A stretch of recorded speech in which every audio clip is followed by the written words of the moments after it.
वहीं यूपी सरकार के मंत्री कपिल देव अग्रवाल ने जनतंत्र टीवी से खास बातचीत की है, जहां उन्होंने कहा कि पाकिस्तान से बढ़ते तनाव के बीच नागरिकों की सुरक्षा को लेकर मॉक ड्रिल की जा रही है।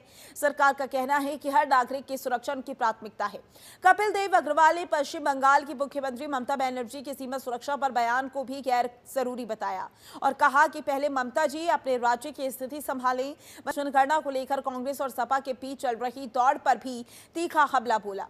कपिल देव अग्रवाल का कहना है कि सपा और कांग्रेस कभी एक मत नहीं हो सकते और अखिलेश यादव जब सत्ता में लौट नहीं सकते, आगे क्या कुछ कहा उन्होंने वो भी आपको सुनवाते हैं।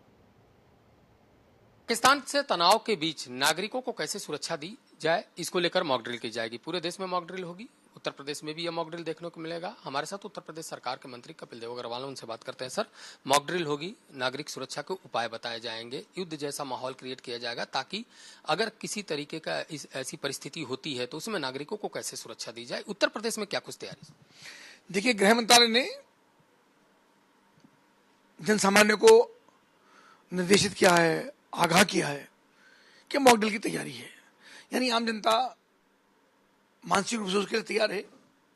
सुरक्षा के संसाधन कैसे हों यह सरकार के द्वारा बताया जाएगा, लेकिन जिस प्रकार की परिस्थितियां देश के अंदर हैं और जिस प्रकार से पाकिस्तान पोषित आतंकवाद ने हमारे 28 नागरिकों की मौत के घाट उतारने का काम किया, वो हम सब के लिए बहुत दुखद भी है, कष्टदायी भी है और दिल के अंदर आग है, आंखों में ज्वालामुखी है और एक परिस्थिति का इंतजार हम लोग कर रहे हैं। सरकार लगातार उसकी तैयारी में है। हम सबको धैर्य के साथ उसकी प्रतीक्षा करनी चाहिए और सामूहिक रूप से एक साथ उसका जवाब देना चाहिए।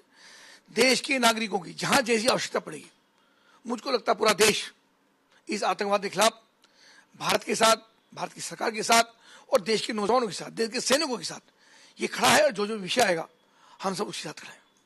आप नागरिकों की सुरक्षा के लिए मॉक ड्रिल कर रहे हैं, लेकिन ममता बनर्जी ये कह रही हैं कि भारतीय जनता पार्टी की केंद्र की सरकार जो है वो सीमाओं की सुरक्षा नहीं कर पाई, वो तो सांप्रदायिकता को बढ़ावा देती। अब ममता बनर्जी के बारे में हम क्या कहें, अपना प्रदेश में संभल नहीं रहा है, लगातार वहां पे हिंदुओं की हत्याएं हो रही हैं, योजनाबद्ध तरीके से मकान खाली कराए जा रहे हैं, चेतावनी देकर गोलियां मारी जा रही हैं और बिल्कुल प्रदेश के अंदर अस्थिरता का माहौल है, एकदम गुंडे का माहौल है।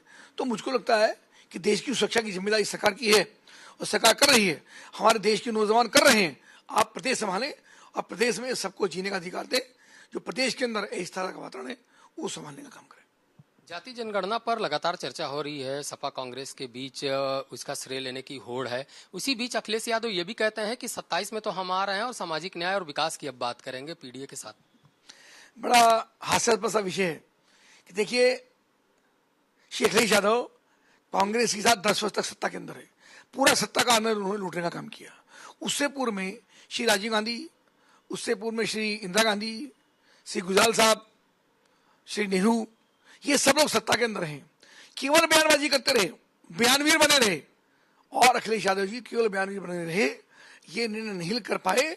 आज श्री नरेंद्र मोदी जो देश के प्रधानमंत्री हैं, उन्होंने जनहित में, राष्ट्रहित में गरीब, महिलाएं, आदिवासी समाज के जो निर्धन जाति के लोग हैं, ऐसे लोगों को और अधिक अधिकार दिलवाने के लिए, अधिकार उनको पहले से मिल रहा है पर उनको और अधिकार कैसे मिले, उनको सामाजिक सुरक्षा कैसे मिले, उस सब के लिए जाति का जनगणना का जो निर्णय लिया है वो निश्चित रूप से देश का सौभाग्य भी है और देश के लिए उस स्वागत के योग्य है। मैं यशस्वी प्रधानमंत्री श्री नरेंद्र मोदी जी का, उनकी पूरी टीम का इस बात के लिए धन्यवाद करता हूँ कि उन्होंने जनगणना का निर्णय लेकर के समाज में न्याय हित का संकल्प को आगे दोहराने का और बढ़ाने का काम किया। जहां तक कांग्रेस की बात है कि कांग्रेस के राष्ट्रीय अध्यक्ष मल्लिकार्जुन खड़गे वो श्रेय लेने की होड़ में है कि हमने पत्र लिखा था, हमको जवाब नहीं दिया। भाई, तुमने पत्र ही ऐसा लिखा, उसको जवाब देने का विषय नहीं है। श्री मोदी जी ने निर्णय लिया और कर दिया, जब आपकी सत्ता थी आप नहीं कर पाए, मोदी जी की असत्ता मोदी ने कर दिया, तो इसमें कोई श्रेय लेने का होड़ न ले। भारतीय जनता पार्टी, भारत की सरकार, देश की सरकार प्रधानमंत्री नेतृत्व में शानदार काम कर रही है और कोई मुद्दा नहीं छोड़ेगी आपके लिए जिसमें आप जनता के बीच में जा सकें। धन्यवाद हमसे बात करने के लिए। कैमरामैन पवन के साथ जनतंत्र टीवी, लखनऊ।